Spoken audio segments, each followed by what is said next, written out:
দেখো এবার আজকে নতুন চ্যাপ্টার, তাই তো? কি লেখা আছে? পথের ধারে ফলক দেখি। আচ্ছা, এই পথের ধারে ফলক তুই কি ছিল বলো তো? তুই একটা বাংলাতে গল্প ছিল। কি গল্প? বিদ্যাসাগরের গল্প, তাই তো? সেখানে কি ছিল না, বিদ্যাসাগর মশাই বাবার সঙ্গে কলকাতায় যাচ্ছিলেন পায়ে হেঁটে, আর পথের ধারে এই ফলক দেখে দেখে তিনি ইংরেজি শব্দ শিখছিলেন, তাই তো? ফলকগুলো কিভাবে লাগানো ছিল না, ইংরেজি শব্দগুলো পরকে পর দেওয়া ছিল, সেই ইংরেজি অক্ষরগুলো দেখে দেখে তিনি ইংরেজি নতুন অক্ষর শিখেছিলেন। এখানেও দেখো সেরকম ভাবে কিছু অঙ্ক দেওয়া রয়েছে। বাংলাতে একটা একটা করে অক্ষর দেওয়া রয়েছে, তারপরে তোমাদের কিছু ঘর ফাঁকা দেওয়া রয়েছে, সেই ঘরগুলোতে দেখে দেখে পরের সংখ্যা লিখতে হবে। বোঝা গেল? প্রথমে দেখো কত আছে, 149, তারপরে কিছু ঘর ফাঁকা দেওয়া আছে, তাই তো? এবার এর পরের কয়টা সংখ্যাগুলো লিখতে পারবে বলো তো? 5-6টা কয়টা সংখ্যা বলো। 149 পর কত হবে? 150, তারপরে কত হবে? 151, তারপর 152। এইভাবে কয়টা বই লিখতে পারবে? কয়টা বল শুধু প্রথমটা যদি দেওয়া থাকে কয়টা বই লিখতে পারবে? এবার যদি শেষেরটা দেওয়া থাকে,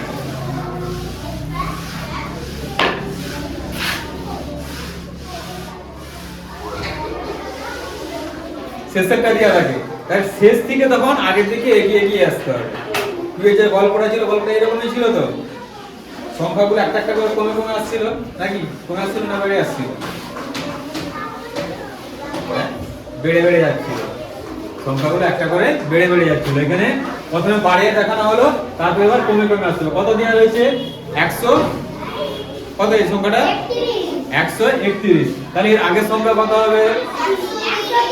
130। তাহলে এর আগে লিখতে হবে 130। তার আগে কত হবে? 129। তারপরে এই তারপরে তার আগে 100,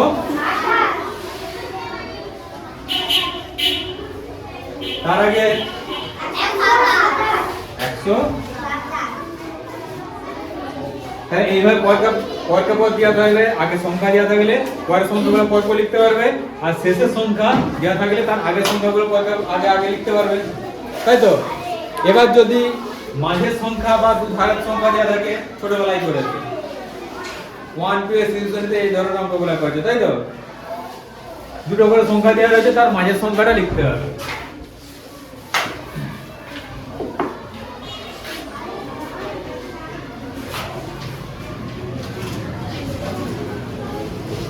এর মাঝে কত হবে? কত? 533। হলো। এরকম করে যদি দুটো সংখ্যা দেওয়া থাকে, মাঝের সংখ্যা লিখতে পারবে। আর যদি মাঝের সংখ্যা দেওয়া থাকে, তারপর ধারের সংখ্যা লিখতে বলে, আগের সংখ্যা কত হবে? 471। আর পরের সংখ্যা কত হবে? 473। লিখতে পারবে এগুলো? হয়ে যাবে তো? এবার দেখো এই সংখ্যাগুলো এইরকম যদি সংখ্যা দেওয়া থাকে, বর্গের পর না হয়েও যদি এলোমেলো কোনো সংখ্যা দেওয়া থাকে, তার মধ্যে যদি ছোট বড় লিখতে বলে। ছোট বড় চিহ্ন জানো? হ্যাঁ,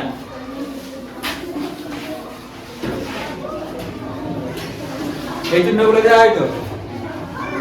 এই চিহ্নগুলো দেওয়া হয় তো ছোট বড়ের জন্য?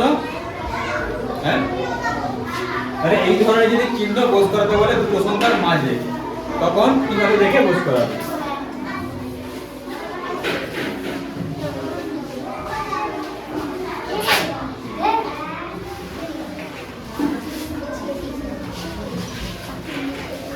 দেখো কত কত আছে সংখ্যাগুলো?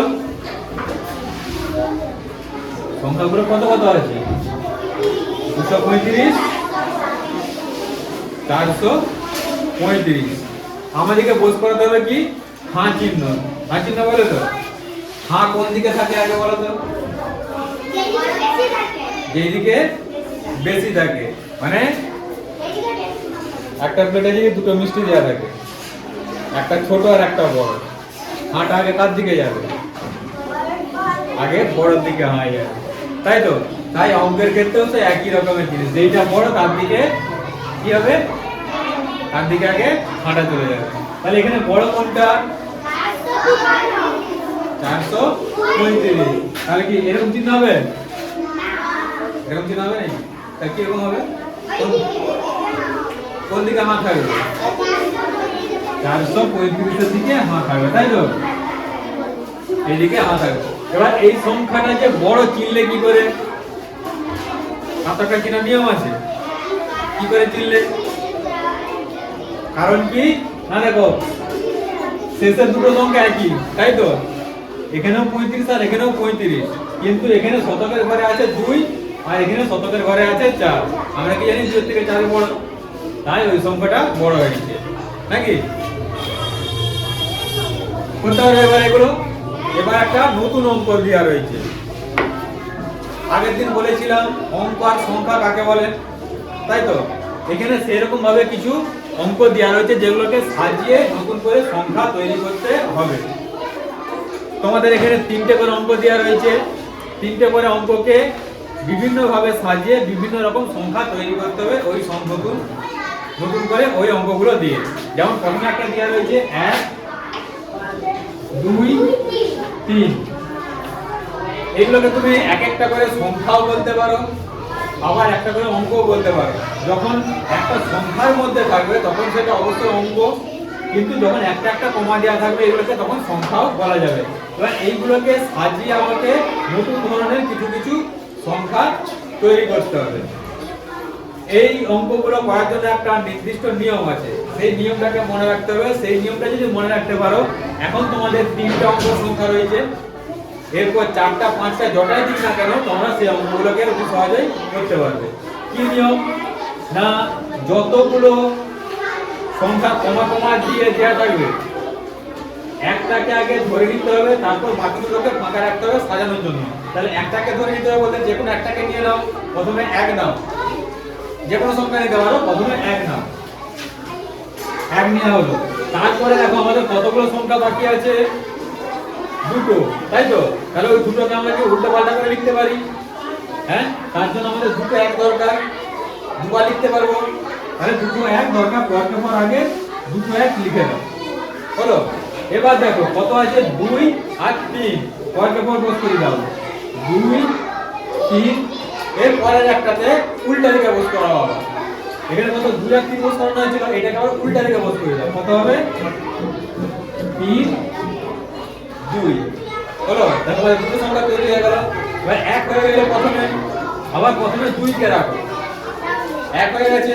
এবার 2 কে রাখো, তাহলে 2 তো আমাদের দুবার রাখতে হবে, তাই তো? তাহলে 2 কে যদি রেখে দিয়ে 4 কি সংখ্যা বাকি আছে? হ্যাঁ, 1 আর 3 বাকি রয়েছে। তাহলে এখানে প্রথমে 1 আর 3 বস করাও, আবার উল্টা দিকে ঘুরিয়ে বস করাও। 3 1, দেখো আবার দুটো সংখ্যা হয়ে গেল। তাহলে 1 প্রথমে একবার ছিল, 2 একবার করে হয়ে গেছে দুবার। এবার বাকি রয়েছে কে? 3 বাকি রয়েছে। তাহলে 3 কে আবার দুবার লিখে দাও, হলো? 3 দেখো প্রথমে বসে গেছে। আর কি কি সংখ্যা আমার বাকি রয়েছে? 1 আর 2 বাকি আছে, তাই তো? তাহলে 1 আর 2 আবার পাশাপাশি লিখে দাও। 1 আর 2, আবার এটাকে কি করতে হবে? উল্টা দিকে ঘুরিয়ে লিখতে হবে, তাই তো? দেখো হয়ে গেছে। দেখো সব সংখ্যাগুলো আমাদের প্রথমে বসে গেছে, তাই তো? আর বসবে? আর নতুন করে সংখ্যা হবে? নিজেরা সাজিয়ে দেওয়া হবে না, নতুন করে কোনো সংখ্যা হবে কিনা?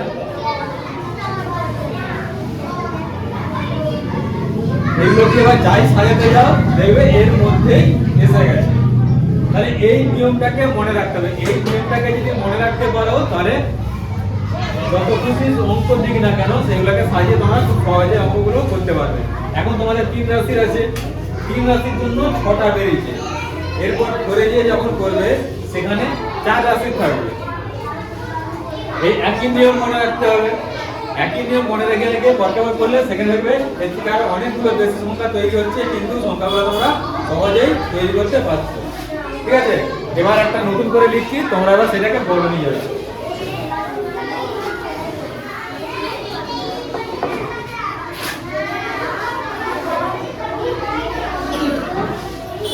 চার, নয়, ছয়, এই তিনটা দিয়ে নতুন করে সংখ্যা তৈরি করো। বলো প্রথমে কি রাখা হবে?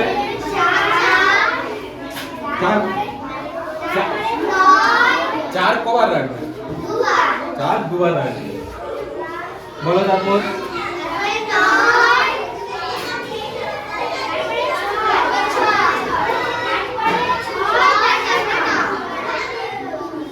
বলো এরপরে কি রাখবে বলো?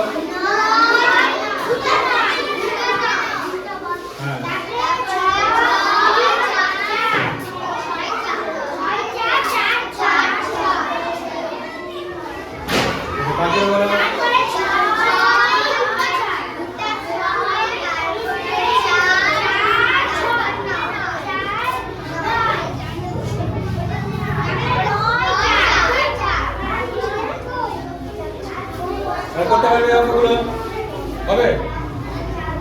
তবে এবার এর মধ্যে যদি শূন্য থাকে, আচ্ছা এর মধ্যে আরেকটা জিনিস দেখে নাও, বলো তো এর মধ্যে সবথেকে বড় সংখ্যা কোনটা?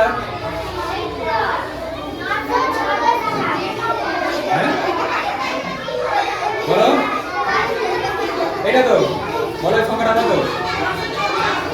964। এই সংখ্যাটা সবথেকে বড় সংখ্যা। আর সবথেকে ছোট সংখ্যা, সবথেকে ছোট সংখ্যা কোনটা?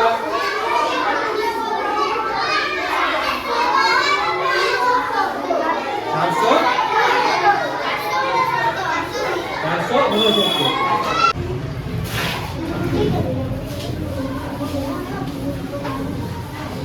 এবার যদি শূন্যযুক্ত সংখ্যা থাকে, তিনটের মধ্যে কোনো একটা সংখ্যা শূন্য দেওয়া হয়েছে, তখন কিভাবে সাজাবে?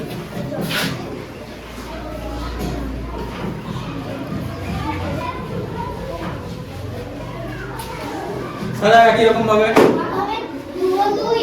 2 কবার? হ্যাঁ, দুটো 2।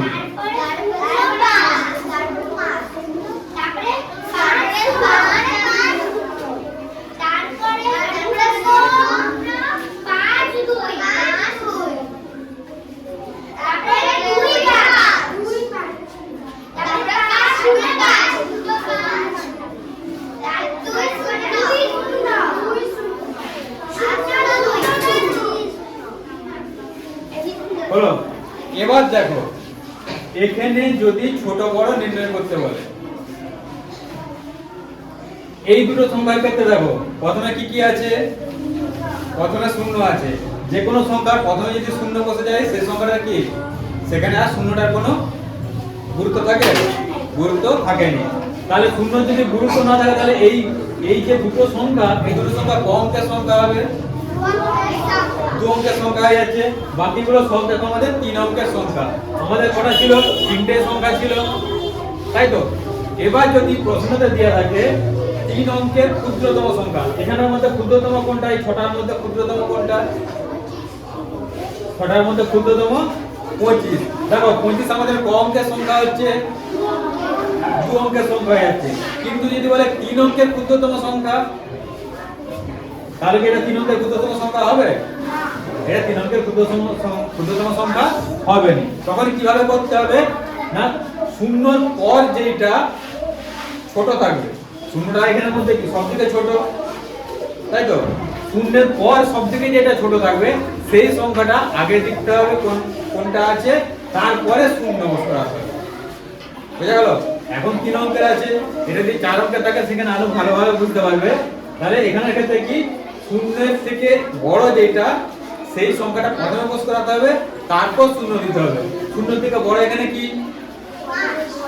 শূন্য থেকে বড়, শূন্য থেকে বড় 2। দেখো 2 যে কোন সংখ্যাগুলো শুরু হয়েছে, দেখো এই দুটো সংখ্যা, তাই তো?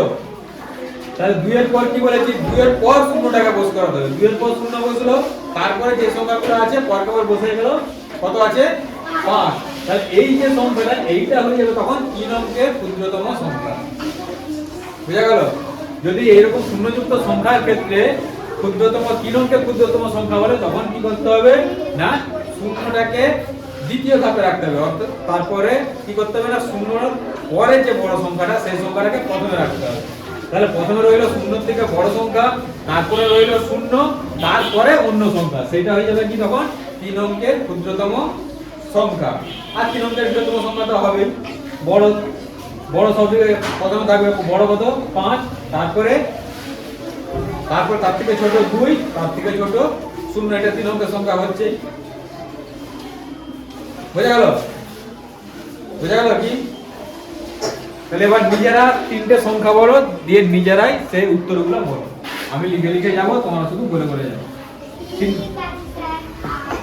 তিনটা বলো, যেমন আচ্ছা 8 7 আচ্ছা 7 6। এবার নিজেরাই সাজাও, নিজেরাই বলো।